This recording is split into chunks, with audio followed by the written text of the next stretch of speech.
Gente, eu vou testar esse formato, que eu tô gravando na frente e atrás. Então, acho que, sei lá, vai ser um pouco melhor. Me avisa se vocês não gostar. Meus 3 seguidores. Ai, vai ser o Leituras da Semana. Então, de Leituras da Semana, o que eu li foi esse mangá, A Canção de Yoru Yasa. Gente, como que eu digo isso? Assim, eu até queria mostrar, mas não tem nem como folhear. Eu vou ter que olhar cada página antes de folhear, porque, né? Olha aqui. Mas, o que eu posso te dizer, ó, eu vou ler o que está aqui, hein? A Saiti é vocalista de uma banda pouco conhecida que começou com amigos para poder pegar garotas. Certo dia, durante a comemoração pós-show, um acidente ocorre com ele. E o novo membro da banda, o novo membro suporte da banda, Yoru. Tipo, ele e o Yoru tiveram um acidente ali numa festinha. Logo fica muito claro as segundas intenções de Yoru ao se juntar a eles, o que deixa a Saiti enojado com toda a situação de estar sendo desejado por outro homem, mas ao ouvi-lo cantando, um fervor nasce dentro do vocalista, que começa a usar Yoru como bem entender. Aí você já viu o que está acontecendo, né? Até onde esse relacionamento, movido a impulsos e desejos carnais, pode chegar. Então, né? As coisas têm que ser muito ruins pra me tirar do sério, entendeu? Calma aí. Então, tipo assim, essa história eu não teria achado nada demais. Sabe, bem bobinha, assim. Eu teria dado um 5 de 10. Se eu não tivesse, uns 3 dias antes, conhecido uma história que é basicamente a mesma premissa, só que melhor. Aí eu vi isso daqui e aí fiquei comparando na minha cabeça, sabe? Nossa, mas aquela história lá, muito melhor do que essa daqui. Entendeu? Aí, como que fica? Aí na minha cabeça, a nota desse negócio aqui baixou pra 2. E olha que, igual eu falei, né? A minha barra, assim, é bem baixa. Pra um negócio me tirar do sério, assim, pra ficar, putz, que coisa chata. Nossa, que enredo bosta. Pra mim achar isso de uma história é muito difícil.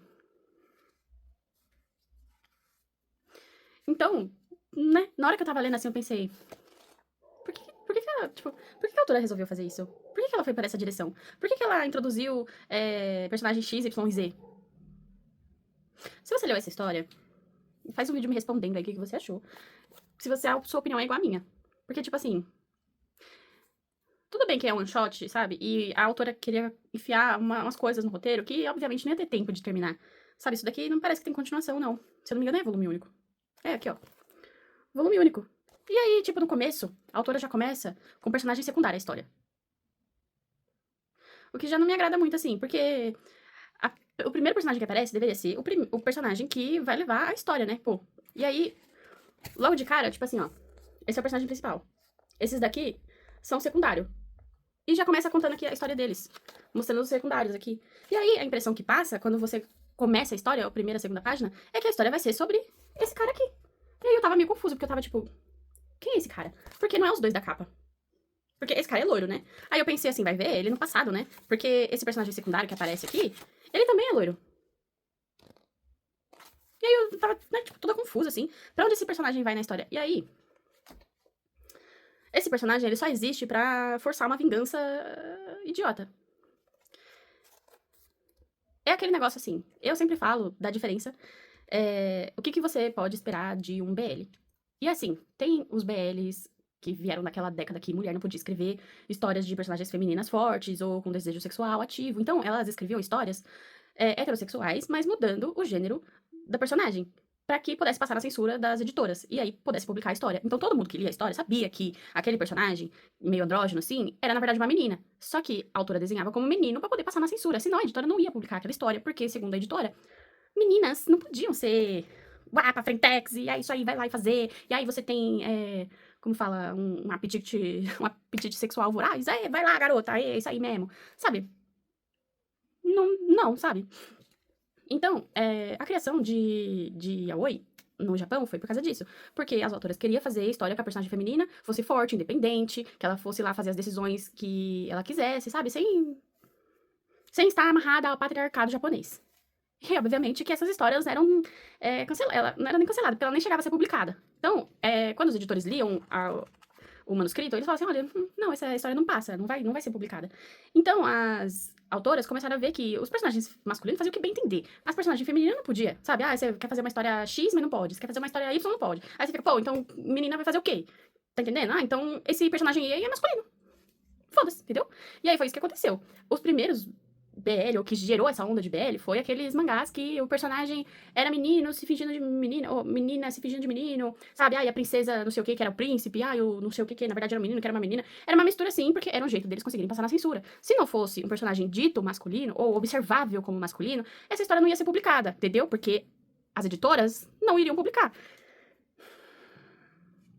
Tá entendendo? E não é muito diferente até hoje. Todas as editoras, não tem nenhuma editora que é feita de mulheres para mulheres. Todas as editoras no Japão são homens que são donos e CEOs, então não tem nenhuma editora feminina lá. Mesmo que tenha revistas femininas, todas elas, os editores e os donos, os CEOs, né, todo o cargo que fica ali por trás da revista, são homens, né?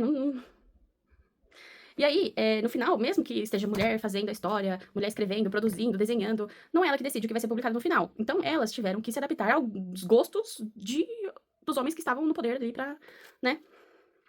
Então, é por cima, assim. A primeira leva foi esses mangás aí que eram autoras que queriam escrever história de meninas independentes e fortes e conseguiam ir lá, e aí elas brincavam com o gênero da personagem. Ah, essa personagem aqui teve que se fingir de menino pra poder ir lá e virar um príncipe e lutar pela nação e não sei o quê, porque ela é forte e ela conseguiu e tal, mas ela tinha que se fingir de menino, ela tinha que ser um menino, sabe? E aí a segunda leva foi de autora que falou assim, então, peraí, se essa personagem, quando ela tá vestida de menina, ela tem que ser recatada, bonita e do lar, e quando ela tá vestida de menino, ela pode ser a guerreira e lutar de espada e ser o que ela quiser e fazer o que ela quiser e a história é publicada, então meu personagem vai ser desenhado como masculino mesmo, e foda-se, entendeu? E foi isso que aconteceu. Aí a segunda leva, que se tornou o que é conhecido como BL hoje, o Yaoi, foi autoras que falaram assim, esse personagem aí meio, como fala, como que fala quando o personagem quando a pessoa você não sabe se é mulher ou homem, você fica assim, é uma mulher, um homem, eu não sei dizer muito bem. Então elas flertavam bastante com esses andrógenos. Então essas autoras flertavam muito com esses personagens andrógenos, né? Onde algumas pessoas podiam ler aquilo e pensar, é uma menina, certeza. Ou alguém lê e fala assim, é um menino. Tem cara de menino, parece um menino, cheira um menino, fala igual menino, é menino.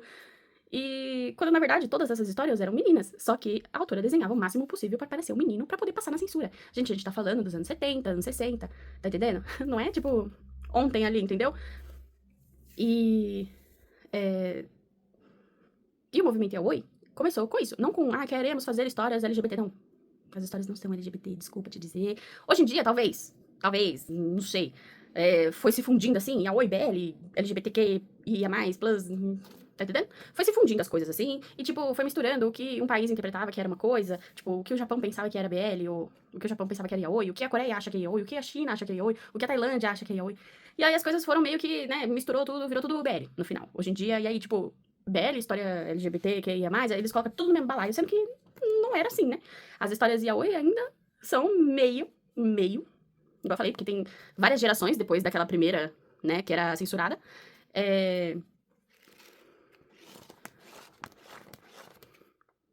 Então, cada autora, no final, escreve o que ela quer escrever.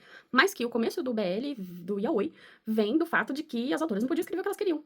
E se o único personagem que tinha liberdade de fazer e acontecer e fazer o que quiser era menino, elas iam escrever a personagem feminina como menino. Entendeu? Porque é isso, ou a sua história não ser publicada e ser censurada. Entendeu? Porque a história ia e voltava. Olha, você não pode fazer isso. Olha, seu personagem não pode falar aquilo. Olha, seu personagem não pode ser bem desse jeito. E aí as histórias voltavam. E aí falava assim, olha, tira essa parte, olha, corta essa parte, ou faz outra fala, muda esse negócio, entendeu? E aí, quando era personagem masculino, não voltava. Porque o homem faz o que quiser. Inclusive quando é personagem de mangá. Então, as histórias yaoi começaram com esses personagens andrógenos que você não sabia muito bem se era menino ou menina. Com o passar do tempo, as pessoas, elas liam, tipo, todo mundo sabia que era pra passar na censura, sabe? Só que o negócio vendia, entendeu? As primeiras histórias poderiam até enganar os editores, a editora em si, mas o Japão é ultracapitalista, né? Os caras, no final do dia, eles querem produtividade acima de tudo. E se tem um título aqui que vai vender milhões de cópias, eles estão nem aí no final, sabe? Tá entendendo? E foi justamente esse ramo, esse nicho, BL, ou yaoi, que deixou as mulheres livres pra escrever o que elas bem entendessem. Porque eles entenderam que ia vender. Olha só que maravilha. Tanto é que se BL e yaoi parar de vender no Japão, não vão mais publicar. Sabe, por exemplo, tem alguns mangás que, independente de quanto vende lá, publica. Mangá pra criança, mangá de comédia. Vende pouquinho, mas continua publicando. Porque tem um nicho específico ali, o pessoal compra e beleza. Eles vão continuar sempre publicando. E eles sempre vão ficar tentando gêneros que dão errado. Só que, no momento em que o BL parar de vender tanto quanto ele vende, a indústria vai parar de produzir, porque eles não querem. Você acha que o conservador japonês, o assalariado japonês, ele quer se envolver com isso? Você acha que eles aceitam isso? Você acha que eles ligam pra isso? Em primeiro lugar, vocês acham que eles veem as histórias como LGBT? Não, eles veem como histórias que as mulheres colocam ali as suas frustrações no personagem masculino, entendeu? Tanto é que, eu não vou me alongar muito, mas o Omegaverse é basicamente isso. O Ômega é uma mulher, porque é uma história heterossexual, desenhada, trocando os gêneros dos personagens. Porque é sempre isso, todas as histórias, até os anos 2005, todas as histórias, BL e Aoi, eram heterossexuais, com o gênero dos personagens trocados. Era tipo, sabe em fanfic, quando a pessoa escreve a fanfic, tem o livro After, e aí tinha a fanfic que era a autora com o hairstyles do One Direction. E aí a fanfic fez muito sucesso, tiveram que trocar o nome do personagem. Em vez de hairstyles, colocaram Hardin. Em vez do nome da autora, colocaram o nome da personagem de Tessa.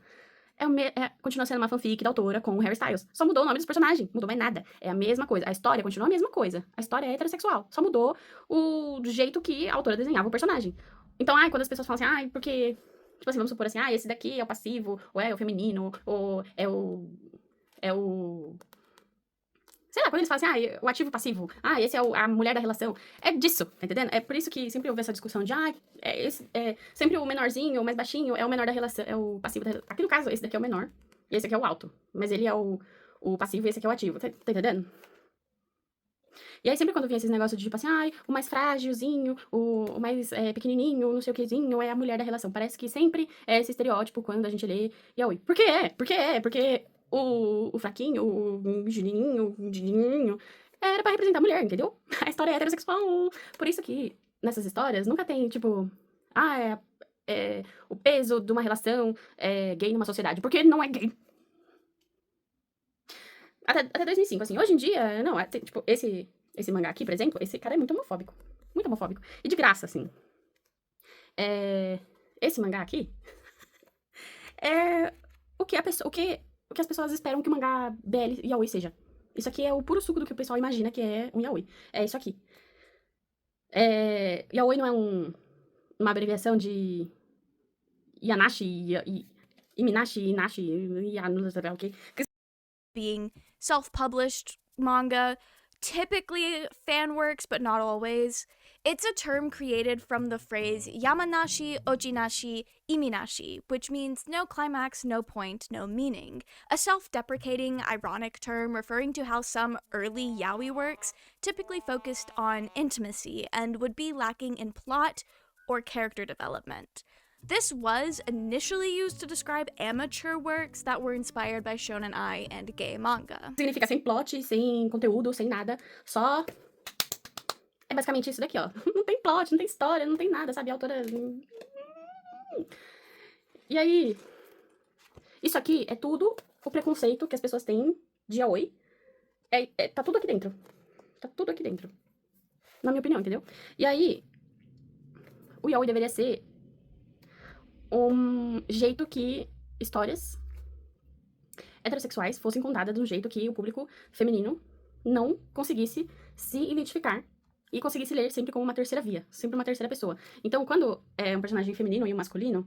Deixa eu ver se eu tenho alguma coisa aqui pra ilustrar.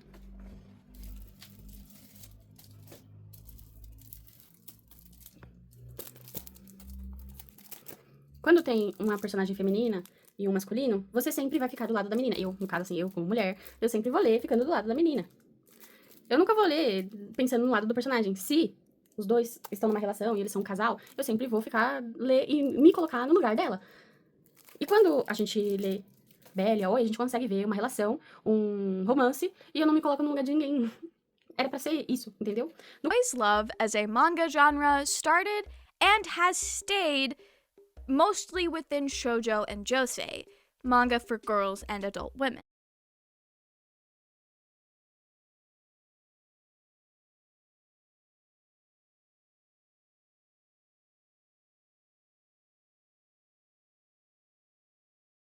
It is important to note here that yaoi and BL does not include bara, or gay manga written by and for gay men. That's its own thing with its own history.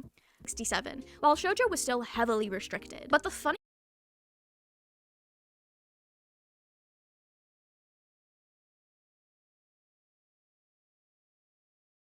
thing about manga censorship is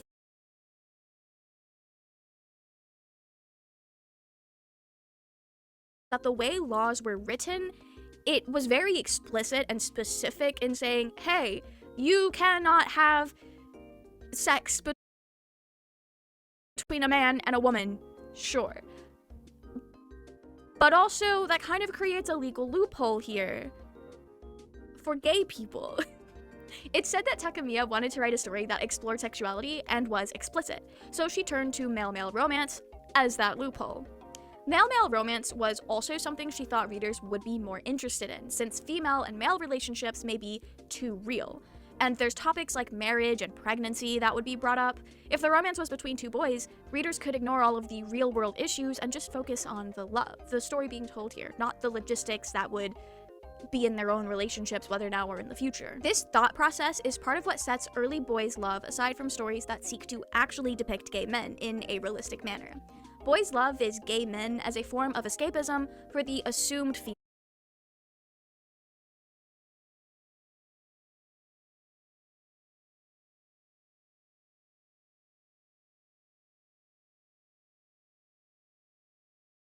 reader.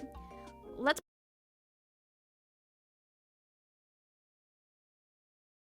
No começo, quando o BL foi inventado, o yaoi foi inventado, era pra fugir da censura. Com o passar dos anos, a censura deixou de existir. As mulheres podiam fazer a história que elas quisessem, falar sobre a personagem do jeito que elas quisessem, mas o BL, o yaoi continuou. Continuou porque vendia, entendeu? Foi um ramo criado por necessidade, né? Elas precisavam fugir da censura, mas que continuou porque continuou vendendo. Igual eu falei pra você, se BL parar de vender, ele vai parar de existir. Porque não é um gênero que vai existir independente das consequências, igual shonen, shoujo. Não, depende muito de venda. Se parar de vender, vai parar de existir, simples assim. Não é um gênero eterno. E tudo que as pessoas falam de estereótipo, de preconceito, de yaoi, tá aqui nesse livro. Tá aqui nesse mangá, por isso que eu sei lá, eu dou 2 de 10. É muito estereotipado, parece. Eu não consigo condensar. Eu tenho 2 horas de vídeo falando sobre yaoi e BL e as autoras, por que elas escrevem. Você consegue saber a intenção de cada autora? Por que ela escreveu isso daqui? E, infelizmente, pra explicar o porquê que ela escreveu isso daqui, eu teria que explicar 2 horas de vídeo, de história, da história do Japão, BL, assim. E, infelizmente, vocês não vão assistir, porque eu tenho esse vídeo, tá no YouTube, mas ninguém assistiu. É isso, entendeu? Triste por isso daqui existir. Muito ruim. Tomara que não caia nas mãos erradas. Igual eu falei, eu sou muito tolerante com história ruim. Geralmente eu penso assim, que é fictício, entendeu? Eu sou muito tolerante com história ruim, mas isso aqui... Eu não consigo nem te explicar o que tem errado aqui. Quem não entende os percalços japoneses, assim, quem não estudou nada sobre, quem só lê yaoi por diversão, nunca entendeu o porquê o yaoi existe em primeiro lugar, vai ler isso daqui e vai achar só mais uma história. Porque provavelmente foi o que a editora New Pop fez, entendeu? A editora New Pop leu isso aqui e falou assim, tá, uma história... Isso não deveria ter vindo pra cá. Na minha opinião, assim. Eu não vou me desfazer, eu não vou vender. Vai ficar aí, mas eu nunca mais vou ler isso na minha vida. Porque, pra mim, a autora queria se vingar, entendeu? E ela usou esse mangá aqui pra se vingar. E existem, igual eu falei no meu vídeo de 2 horas. O problema é que eu não posso te dizer o que ela queria se vingar sem o contexto do como, porquê, quando, onde, quem ela se vingou utilizando esse mangá. Se você quiser saber, você vai ver lá o vídeo de 2 horas que tem no YouTube. São 2 vídeos de 1 hora, eu acho. Eu fiquei triste, assim. Triste e decepcionada. Isso, fiquei decepcionada com isso aqui. Vai ficar aqui na minha estante, mas eu nunca mais vou abrir isso aqui. Tudo que podia dar errado numa história Yaoi tá aqui. Bem decepcionada eu fiquei.